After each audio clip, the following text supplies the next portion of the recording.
Not great, not terrible.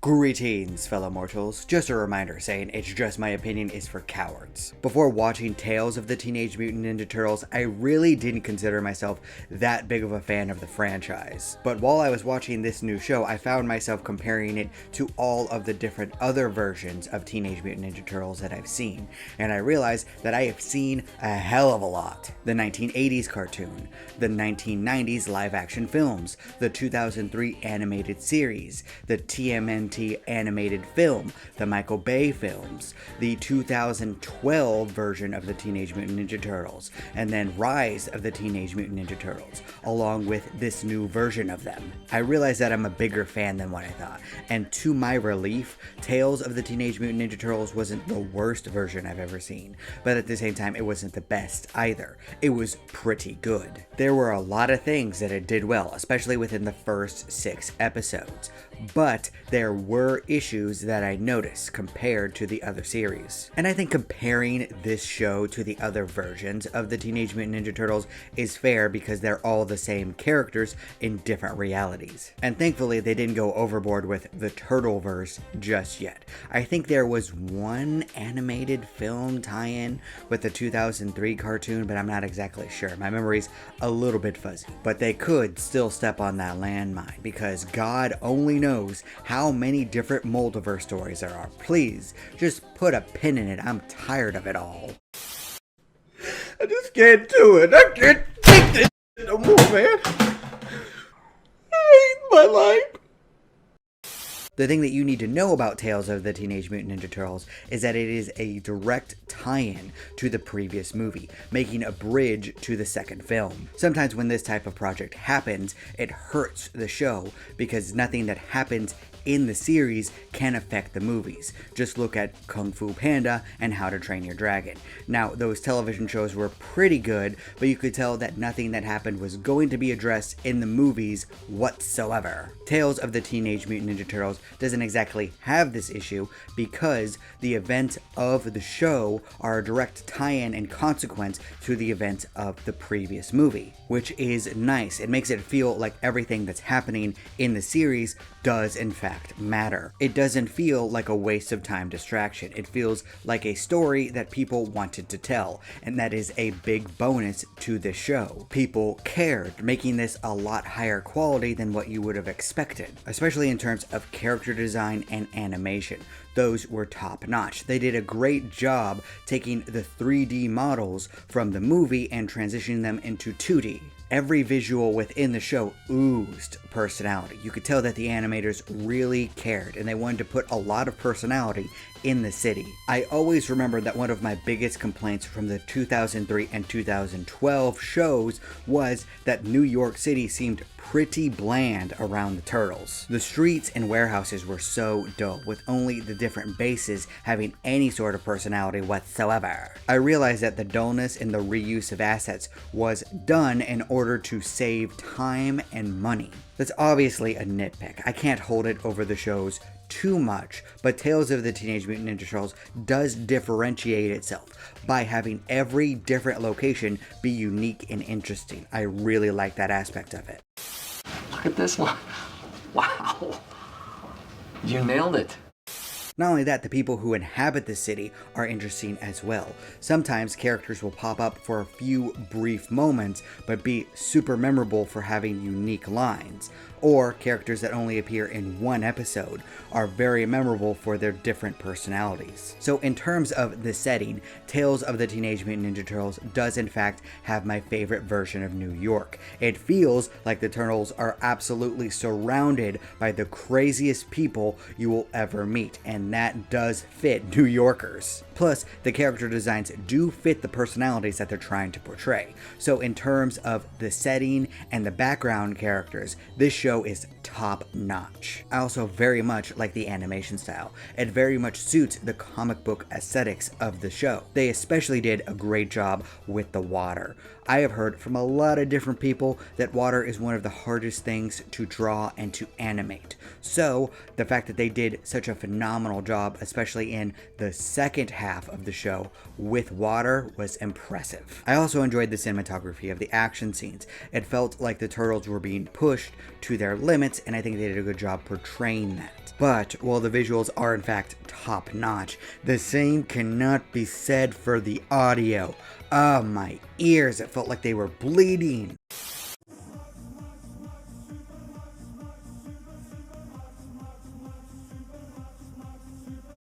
The intro theme to this show is absolutely horrendous. I silenced it every single time just so that I could watch the visuals of it instead of hearing it. The background music and the combat music were both just generic slop. What I wouldn't have given for the option to turn them off so that I could just put in my own background music to the show.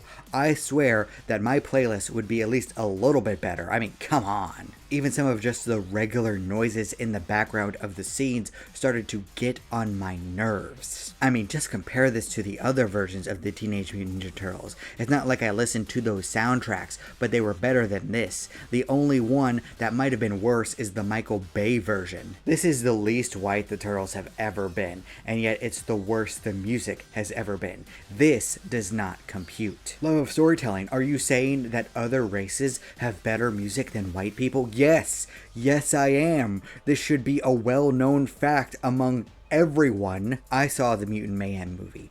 It had a lot better music than this. I have higher expectations. Someone messed up really badly with this. She's dead. And it's your fault, man! So great setting, terrible music. What about the story? Well, I'm going to go into minor spoilers here. Not anything big, but I am going to talk about the structure of the episodes. This season of the show is divided into 2 parts, with 6 episodes dedicated to each individual story. Both halves have a similar premise, with the Turtles being separated because of the villain's evil scheme. This works very well in the first half, with each episode being dedicated to a specific character so that we can better understand them and see their development. And at the end of each individual part, the Turtles cathartically come together to face off against the evil villain and prevail. I mean, I guess, spoiler alert, that in a family cartoon, the good guys win in the end if you actually thought it was going to end any other way. This premise works very well in the first half.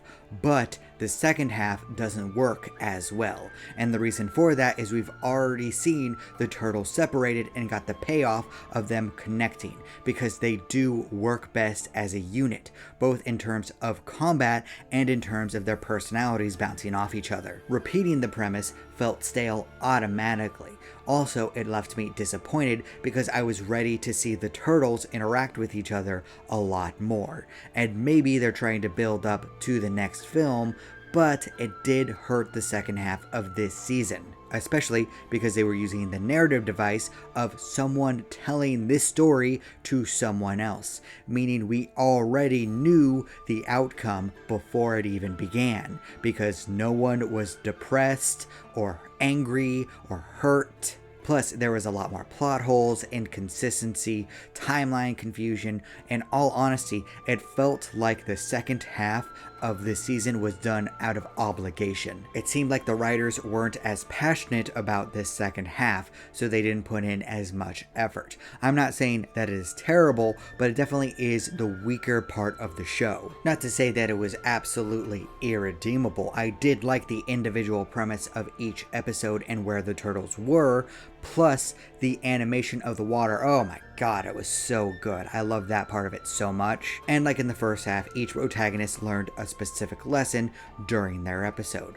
All I'm saying is that it felt a little stale, and also I was ready to see the Turtles all together. Not terrible, I like the individual character writing, but it did feel like the start was a lot stronger than the finish. But that's impossible. If Snelly didn't win, then... And the winner is Rocky! As for the characters themselves, I did like these versions of the Turtles, but I wouldn't say that they're going to be my favorite versions. The biggest strength, but also the biggest weakness, was the fact that each turtle felt like a real teenager, like 13 to 14-year-old, your balls are dropping level of teenager. That and the voice acting did make the Turtles seem more genuine as characters, but it was also a little grating after a while because not even teenagers want to be around teenagers for that long. Lots of pop culture references, I'll just say that. Whether or not any of them age all that well, I don't know. Compare this to the older versions of the Teenage Mutant Ninja Turtles. Almost all of them acted more like adults, or at the very least, very late teens, from 17 to 19. This was done so that the audience wouldn't get too annoyed with the teenage antics. Not only that, this version was probably the least ninja out of any other version of the Teenage Mutant Ninja Turtles, including the Michael Bay version. No spiritual lectures from Splinter, no sparring, no training, no Bushido, no Way of the Warrior, no real ninjutsu. It's all just aesthetics. Not only that, this is the weakest version of the Turtles. 2003 version, 2012 version, Michael Bay version, TMNT version, Rise of the Teenage Mutant Ninja Turtles version, all of them would have instantly KO'd these counterparts of them.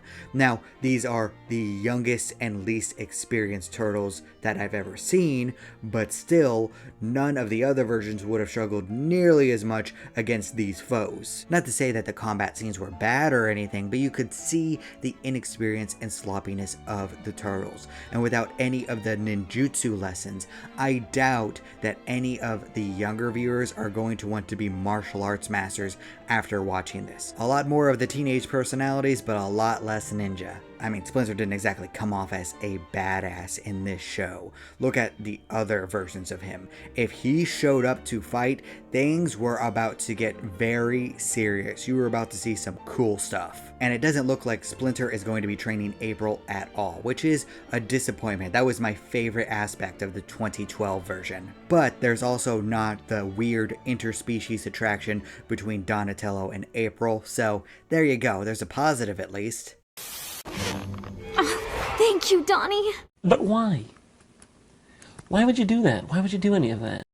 So Tales of the Teenage Mutant Ninja Turtles is kind of a mixed bag, with amazing animation, a great setting, awesome background characters, pretty good character writing for the Turtles, and a decent plot for both halves, with the first section being a little bit stronger. But the audio is irredeemably bad, and some of the voice acting can be hit or miss because the characters sound so young that they might get annoying eventually. And the ninja aspect of the Teenage Mutant Ninja Turtles has been completely stripped away. You might as well call them the Teenage Mutant Street Gang Turtles. And as someone that loves martial arts, that's probably the most disappointing part.